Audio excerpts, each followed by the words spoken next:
నమస్తే శ్రీ మాత్రే నమః శ్రీ గురుభ్యో నమః శ్రీ విశ్వావసు నామ సంవత్సరంలో మే నెలలో మేషాది ద్వాదశ రాశుల వారికి గురు శని రాహు కేతు ఈ 4 గ్రహాల యొక్క సంచార ఫలితాలు ఎలా ఉండబోతున్నాయి, ఆ గ్రహాల యొక్క ప్రభావము ఏ రంగాల వాళ్ళ మీద ఎలా ఉండబోతోంది అనే అంశాలలో భాగంగా ఇప్పుడు సింహరాశి వారికి ఎలా ఉండబోతోంది, గురు ఫలితము ఎలా ఉంటుంది అంటే, గురువు సంవత్సరారంభంలో అంటే మనకి సంవత్సరం నుంచి ఉన్నప్పటికీ ఈ ప్రత్యేకంగా మే మాసంలో మొదటి అంటే ప్రథమార్థంలో విపరీతమైన వ్యయ ప్రయాసాలు ఇస్తాడు, భయాందోళనలు కలిగిస్తాడు, బంధువులను మీ చుట్టుపక్కల వాళ్ళని దూషించేటట్టుగా అట్లా కోపతాపాలను ఇచ్చే ప్రయత్నం చేస్తాడు. తర్వాత ధనధాన్యాలు నష్టము, ఉద్యోగ నష్టము, ఆరోగ్య నష్టము కలగజేయబోతున్నాడు. అయితే తన సంచారంలో మార్పు చెంది 11వ స్థానంలోకి ఎప్పుడైతే మారతాడో అప్పుడు సంఘంలో గౌరవము అంటే నెగిటివ్ నుంచి ఇమ్మీడియట్గా పాజిటివ్కి తన సంచారంలో మార్పు జరుగుతుంది. దానివల్ల కీర్తి ప్రతిష్టలు రావడము, గౌరవ ప్రతిష్టలు పెరగడము, ఏ కార్యం చేసినా విఘ్నాలు లేకుండా ముందుకు వెళ్ళే పరిస్థితి కనబడుతోంది.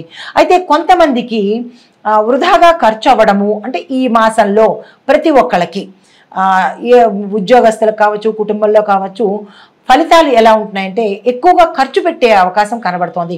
10 రూపాయలు రాబడి అయితే 20 రూపాయలు ఖర్చు అయ్యే అవకాశము గోచరిస్తోంది. ఖర్చుల్ని అదుపులో పెట్టుకునే ప్రయత్నం చేయండి. దీంతోపాటు గురు ఫలితాలలో మనోవ్యాకులత, దాంతోపాటు శరీరానికి సంబంధించి ఆయాసము అంటే లంగ్స్కి సంబంధించినటువంటి ప్రాబ్లమ్స్ రావడము ఇవి ఎక్కువగా గోచరిస్తున్నాయి. జాగ్రత్తలు తప్పనిసరిగా తీసుకోండి. కొంతమంది ఎక్కువగా అబద్ధాలు ఆడడానికి ఉద్యుక్తులు అవుతారు, అంటే ముందుకొస్తారు. అది కొంచెం జాగ్రత్తలు తీసుకోండి. దానివల్ల సంఘంలో పరువు పోయే అవకాశం కానీ లేదా అపకీర్తి పాలయ్యే అవకాశం కానీ గోచరిస్తోంది. ఇది మీకు గురు ఫలితం వల్ల కలగబోతోంది కాబట్టి గురువును అంటే గురుగ్రహానికి సంబంధించినటువంటి ఏదైనా పరిహారాలు చేసుకుంటే కనుక మీ మనసు మీద ఆ ప్రభావం పడకుండా ఉంటుంది. దీంతోపాటు ఏంటంటే చివరి వారంలో అంటే ద్వితీయార్థంలో ఆఖరి వారంలో విశేషమైన కుటుంబ సౌఖ్యము, పేరు ప్రతిష్టలు కలగజేయబోతున్నాడు. అంటే గురు సంచారం మారేటప్పటికీ అతని ప్రభావం కూడా మార్పు చెందుతుంది. అయితే మరొకటి ఏంటంటే ఎప్పుడైతే గురు సంచారం మారిందో విశేషమైన ధనలాభము, ప్రభుత్వం వారి చేత లాభాలు రావడము, ఉద్యోగస్తులకు కీర్తి ప్రతిష్టలతో పాటు ప్యాకేజీ పెరగడము, మీరున్న ప్రదేశంలో మంచి ధనానికి సంబంధించినటువంటి ఆకస్మిక ధనప్రాప్తి కలగడము, తరువాత బంధువుల రాకపోకలతో శుభకార్యాలు చేసే అవకాశము, రాజకీయ వ్యవహారాలు అనుకూలించే అవకాశము, ఇది ఓవరాల్గా ఈ రాశిలో ఉండేవారికి చెప్పదగినది. అయితే మనకి శని యొక్క ఫలితం కూడా ఎలా ఉండబోతోంది అంటే మీకు బంధుమిత్రులతో విరోధాన్ని అంటే గురువుతో పాటు శని కూడా ఆ స్థానంలో సంచరించడం వల్ల పనులు ఆలస్యం అవ్వడము, ఆకస్మిక ప్రమాదాలు కలగచేయడము, దీనితో పాటు రకరకాల కష్టాలను కూడా ఈ సింహరాశిలో ఉండేవారికి ప్రథమార్థంలో జరగబోతోంది. జాగ్రత్తలు తీసుకోండి. తర్వాత రాహు యొక్క ఫలితాలు ఎలా ఉండబోతున్నాయి అంటే పశువులకి నష్టం జరగడము, పశు నష్టం జరగడము, ధాన్యము ఎక్కువ అంటే వ్యవసాయదారులకు ధాన్య నష్టం రావడము, దీంతోపాటు ఏ కార్యక్రమాలు చేసినా నష్టము, విఘ్నము, ఆగిపోవడము ఇలాంటివి గోచరిస్తున్నాయి. అంటే రాహు కూడా సరైన ఫలితాలు ఈ సింహరాశి వారికి ఇవ్వడం లేదు. సింహరాశిలో ఉండేవారికి కొంత అన్ని రకాలుగా ఇబ్బందులే ఈ మాసమంతా అని చెప్పక తప్ప. కేతువు మాత్రము కొంత ఊరట ఇవ్వబోతున్నాడు, సమాజంలో పలుకుబడి ఇస్తున్నాడు. అంటే 3 గ్రహాలు మీకు వ్యతిరేకంగా ఉన్నాయి. గురు, శని, రాహు వ్యతిరేకతను, కేతువు మాత్రమే మీకు కొంత సానుకూలతను కలగజేసే అవకాశం కనబడుతోంది. కేతువు ఇచ్చే ఫలితాలు ఏంటంటే విదేశాలు వెళ్లేందుకు అవకాశాలు ఇస్తున్నాడు, తర్వాత సంఘంలో గౌరవ మర్యాదలు ఇస్తున్నాడు, శుభకార్యాలు చేసుకోవడానికి ఆకస్మిక ధనప్రాప్తిని కలగజేస్తున్నాడు, భూమి, వస్తు, వాహన, గృహ యోగాలను కలిగజేస్తున్నాడు. దీంతో పాటు కుటుంబంలో సఖ్యత, అన్యోన్యత ఏర్పడే అవకాశం కూడా కేతు ప్రభావం వల్ల కొంతమందికి కనబడుతోంది. అయితే రంగాల వారీగా చూసుకున్నట్టయితే వ్యవసాయదారులకు ఎలా ఉండబోతోందంటే మీ యొక్క శ్రమ ఫలించి గృహంలో శుభకార్యాలు చేసి పంటలు ఎక్కువగా పండి దానికి తగ్గ దిగుబడి కూడా వచ్చి మార్కెట్లో మీ పంటకు విశేషమైన ధర పలికి పాత రుణాలు తీర్చేసుకుని ప్రభుత్వం యొక్క సహాయ సహకారాలు మీరనుకున్న సమయానికి అందుబాటులోకి వచ్చేటట్టుగా కనబడుతోంది. అయితే ఉద్యోగస్తులకు చూసినట్టయితే ప్రైవేటు ఉద్యోగస్తులు కానీ గవర్నమెంట్ ఉద్యోగస్తులకు కానీ యజమానుల యొక్క గుర్తింపు రావడము, కేతు ఫలితం ఇందాక చెప్పుకున్నాం కదా, కేతువు ఏం చేస్తున్నాడు, ధనప్రాప్తిని కలగజేస్తున్నాడు, భూమి వస్తు వాహనాలను కలగజేస్తున్నాడు. 3 గ్రహాలు వ్యతిరేకత, 1 గ్రహము అనుకూలత మీ రాశిలో కనపడుతోంది. తర్వాత రాజకీయ పరంగా చూసినట్టయితే మీరు సుస్థిర స్థానంలో నిలదొక్కుంటారు, కీలకమైన పదవులను చేపడతారు.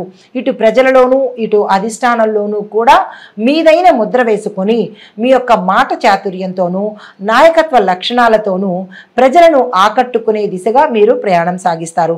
అయితే కొంతమందికి కొత్తగా ఈ రాజకీయంలోకి రావాలి, ఎలక్షన్స్లో నిల్చోవాలి, ఏ డిపార్ట్మెంట్ అయినా సరే మేము రావాలి అని అనుకున్న వాళ్లకు ప్రథమార్థంలో ప్రయత్నం చేయండి. కానీ ద్వితీయార్థంలో అంటే తదుపరి 15 రోజుల్లో మీరు తక్షణమే ఆ ప్రయత్నం చేసినట్టయితే, అంటే ముందు ప్రయత్నం చేయండి, దానికి తగ్గ సర్వే చేసుకుని తర్వాత కనుక మీరు నామినేట్ చేయడానికి అప్లికేషన్ తీసుకోవడమో లేదా నామినేషన్కి వెళ్ళడమో చేసినట్టయితే కనుక విశేషమైన కీర్తితో ఎక్కువ మెజారిటీతో గెలిచే అవకాశం కనబడుతోంది. తర్వాత విద్యార్థులకు చూసుకున్నట్టయితే మీ జ్ఞాపక శక్తి పెరుగుతుంది, మీలో కాన్ఫిడెన్స్ లెవెల్స్ పెరుగుతాయి.